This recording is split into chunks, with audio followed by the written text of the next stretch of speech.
When we talk about relaxing games, there's an aesthetic and setting that we tend to have in mind. It's usually really cute, often with low action, has a lot of animals, very little violence. But this relaxing game is a little different. And although it works with gameplay we've seen in other simulator games before, it puts a nice twist to it that makes it a little bit unique and really engaging. Crime Scene Cleaner has you play as a school janitor.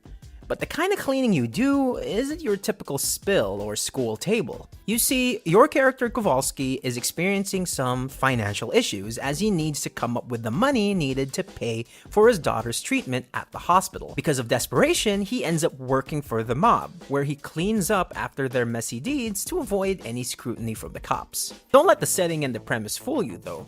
Sure, you're working for some violent criminals and you'll be cleaning up some copious amounts of blood and evidence, but to be honest, this is a very relaxing game. Now, this may sound counterintuitive, but hear me out. Since the main focus is to tidy up each place, the gameplay is solely focused on this and is designed to make this really fun and challenging at the same time, but also not putting a lot of pressure on you.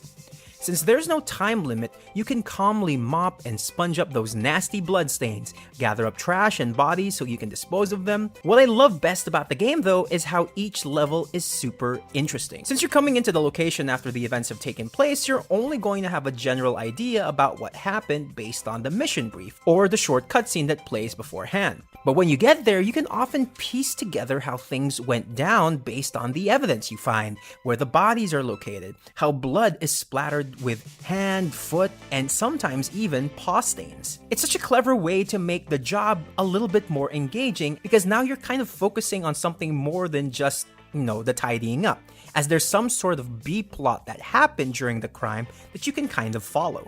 There are even secrets that you can discover by just being really observant, and these often reward you with additional context about the crime or location, something completely fun and random, or even some cassette tapes which you can listen to as you mop away. With these, I think the devs have made an incredible effort in terms of environmental storytelling, which makes every job unique and interesting, since for the most part, the gameplay is largely the same.